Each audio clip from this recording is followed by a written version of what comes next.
2% of $500,000 is 10 grand. 2% of $1 million is $20,000. That is roughly how much you're going to be paying an agent if you were to go through one to sell your house, which begs the question is, are they really worth utilizing? Welcome back to my channel. My name is Reese, and in today's video, it is time to find out how to save thousands, if not tens of thousands of dollars with this one secret tip that real estate agents really don't want you to know about. First up, within Australia, it is 100% legal to sell your house privately without the assistance, if you can call it assistance, of a real estate agent. When you do choose to sell through one, you are essentially paying for the convenience for someone else to go and do the work that you yourself could be doing. Work like organizing a marketing campaign. So essentially listing an ad on the two most frequented websites for selling property within Australia, being realestate.com and domain.com. This usually includes styling the home and professionally photographing it, and then them holding a couple of opens for people to come through and actually see the house in person, and then actually negotiating with potential buyers or hosting an auction to end that campaign. Using an agent will also take a lot of the emotion out of the process. For some, it might be a lot because in reality, it's only going to be something that someone might do a few times in their life. A good agent, in theory, should be able to keep their shit together during this process. Think of an equivalent like a midwife who guides a mother through childbirth while the husband faints in the corner whilst staring into the abyss. Theoretically, they're not essential, but if you don't know what you're doing, they absolutely are going to help and assist you through that process. Which brings me to this decision point where if you are someone who is truly level-headed and has your shit together, in simple terms, selling your house privately should absolutely be considered, and theoretically, removing this middleman is going to save you a lot of money. And this is especially amplified when it is a seller's market. Think back to during the pandemic days, houses in Australia were selling themselves before they made it to their first open. After a listing was put up, people were making offers on these properties. The only question you have to ask yourself when considering doing this is, are you willing to put in the time that it's going to take to get it from, hey, I've made a decision I want to sell my house, to signing a contract with a potential buyer? So how do you actually go about doing it? It's a pretty straightforward process once you understand all of the steps that are involved. And we're going to start with valuing your property. And there are two ways to go about getting a valuation for your house. Remember, understanding how much what you're selling is worth is important because that's essentially the price that you're going to be aiming for at a bare minimum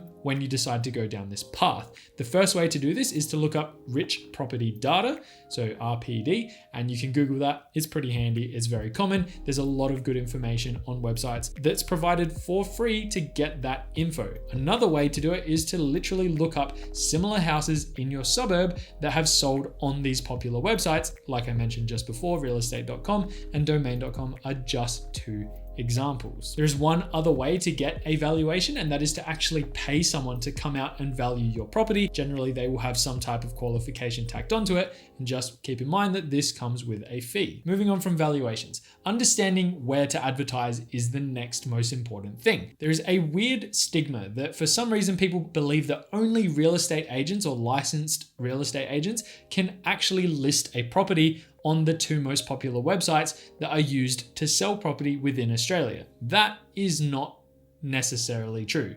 It kind of is, but it's not exactly true. You yourself won't be able to post the ad as if you were posting something on Marketplace. However, there are lots of reputable websites which will be able to post your ad for you, and that is literally what they're designed to do. Two popular examples within Australia include buymyplace.com.au and forsalebuyowner.com.au. And the fee that you're going to pay to have this listing put on these websites is generally going to be under $1,000, which is far less than the amount you would be handing over if you sold via an agent. Additionally, these types of websites will often offer the ability to hire out or purchase signage for the property, so you can really formally create an ad campaign for the sale of that property. It's handy to keep in mind.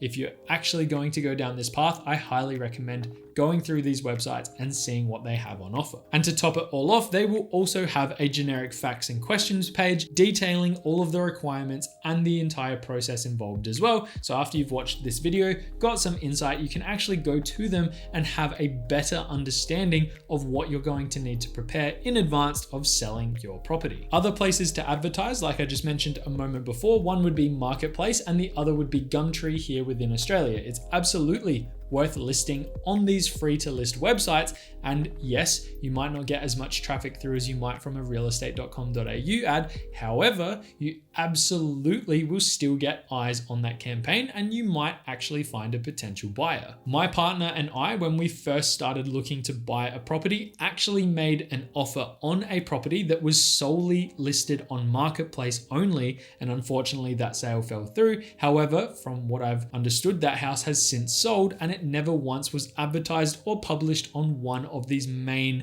players, being the websites that I've just mentioned a moment ago. It was purely advertised on Marketplace and sold through private sale. Personally, I would definitely be spending the additional dollars to hire a professional photographer to take photos of the house. These types of photos will definitely stand out if they are taken poorly versus professionally taken ones. This might cost you somewhere in the realm of $500. I'm just generalizing here. It will depend on the photographer, but the money going into that will absolutely make a huge impact to the ad that you're eventually going to post. You want it to stand out and you want people to be looking at those photos as if it was in the nicest possible scenario, and they will give you that direction. You won't be able to do it with your phone unless you are a professional photographer, one that I need to put a lot of emphasis on. Moving on again, as I mentioned earlier, you will need to be prepared to run your own inspections. Now, you could run private inspections based on request from the ad that you put up online, or you can hold a couple of sessions throughout, let's say, the weekends over a period of a month or two to have people come through and inspect the house as well. There are multiple options about how you could go about doing this. Just understand that you will need to be the person to organize them specifically. Personally, I would be very comfortable taking phone calls from potential buyers and also running those inspections myself. I've done it when I've rented out my properties because I privately manage my rental properties. I don't actually pay an agent to manage them, and I've made videos talking about that topic before. If that's something you are interested in learning more about, feel free to look on the channel, go into the property playlist I have and have a watch of those videos. Very similar talks about the actual process of carrying out your own styled inspections. Just understand again that you will be the person who needs to run them. And the reason why I've put a bit of emphasis on this one is that if you're someone who isn't overly confident with running these types of inspections or being face to face with a lot of people, which could at times be overwhelming, this is something to absolutely take into consideration if you were thinking about selling your house privately. Another really important thing to note is that you can actually hire your own auctioneers to run the auction if you wanted to sell your house via auction. I said auction like 9 times then, but that's the point. You can actually pay a fee to someone to come out and do the you know how they talk really fast and they don't make a hell of a lot of sense, but somehow you hear the numbers that they say every single time someone puts their little paddle up. You can absolutely hire someone to do this process as well. You don't need to be the person there basically in front of a big crowd trying to sell your property. For the legal aspect of this whole ordeal, your two best friends are going to be a conveyancer and a lawyer. They'll be able to handle the paperwork and the contract, and even more importantly, your conveyancer will be able to hold the deposit that your potential buyer is going to have to pay you, and they'll be able to hold that in their own nominated trust account, which is literally designed and literally what they currently do now, whether you're buying through an agent or via a private sale. Now, what I have just explained definitely will have its own set of costs associated with doing this privately on top of all the work that you're going to have to put in. However, in the case of using a real estate agent, that 2% often doesn't include the cost of a lot of the things that I've just mentioned. They will tack these on as additional expenses as part of them doing the job of selling your house. To summarize this entire process, just understand that the internet is pretty amazing. There are lots of tutorials and good